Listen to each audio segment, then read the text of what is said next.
text. Matthew 26:30-35. After the Passover meal had been completed and the covenantal symbols of the bread and the cup had been given, the narrative records that a hymn was sung. The Passover meal traditionally concluded with the singing of the Hallel Psalms, Psalms 113 to 118, songs celebrating the Lord's deliverance of Israel. Having sung the hymn, Jesus and his disciples departed the city and went to the Mount of Olives. The scene moves from the upper room into the night, toward the final events that would bring the Old Covenant age to its climax. On the way, Jesus speaks a prophetic word to the disciples. "Tonight, all of you will fall away because of me, for it is written, I will strike the shepherd, and the sheep of the flock will be scattered." This statement directly cites Zechariah 13, verse 7, a prophecy situated within a larger context describing the purging and transformation of Israel. The striking of the shepherd refers to the suffering of the Messiah, and the scattering of the sheep speaks of the disorientation and collapse that would come upon the covenant community surrounding him.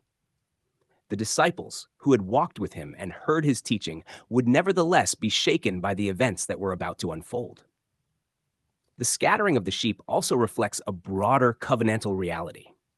The shepherd of Israel would be struck, and the structures tied to the old order would be brought into crisis.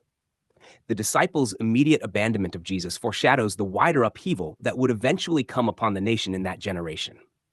What unfolds in the personal experience of the disciples mirrors the larger shaking of the covenant world centered in Jerusalem. Yet Jesus immediately follows the prediction of scattering with a promise. "But after I am raised up, I will go before you to Galilee." The resurrection stands as the turning point. Though the shepherd would be struck, death would not hold him. The language of going before them evokes the imagery of a shepherd once again leading his flock. What appears as defeat in the striking of the shepherd becomes the pathway through which the flock is regathered. Galilee is significant in Matthew's narrative. It was the place where Jesus' ministry had first begun and where light had dawned upon those dwelling in darkness. By announcing that he would meet them again there, Jesus signals that the story will continue beyond the cross. The resurrection will inaugurate a renewed gathering, marking the transition from the old covenant structures to the reality established through his completed work. Peter then responds with characteristic confidence. "Even if all fall away because of you, I will never fall away."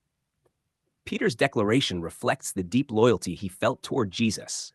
Yet it also reveals a confidence rooted in his own resolve. He distinguishes himself from the others, suggesting that even if they stumble, he will remain steadfast.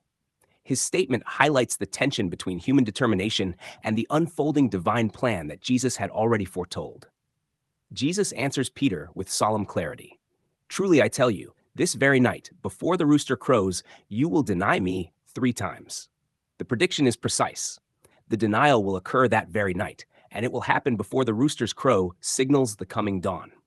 Peter's coming failure is not merely a vague possibility, but a certainty within the events that are about to take place. The one who had spoken most boldly of loyalty would soon distance himself from the one he claimed he would never forsake. Peter, however, insists even more strongly, "Even if I must die with you, I will not deny you." The other disciples echo the same sentiment. Their declarations demonstrate sincere devotion, yet they also reveal the fragility of human strength when confronted with fear and uncertainty. Within hours, the disciples would scatter, and Peter himself would fulfill the very words Jesus had spoken. This moment in Matthew's account highlights a striking contrast. On one side stands the unwavering certainty of Jesus, who knows precisely what will unfold and moves toward it willingly. On the other side stand the disciples, whose confidence rests in their own ability to remain faithful, but who are unaware of the weakness that will soon be exposed. The narrative therefore sets the stage for what follows. The shepherd will indeed be struck, the sheep will scatter, and Peter will deny the Lord. Yet the failure of the disciples does not interrupt the mission of Christ. The unfolding events move steadily toward the cross and the resurrection, where the work that secures redemption is accomplished by him alone. In this passage, the disciples' coming denial and scattering reveal the inability of human resolve to sustain faithfulness in the decisive hour.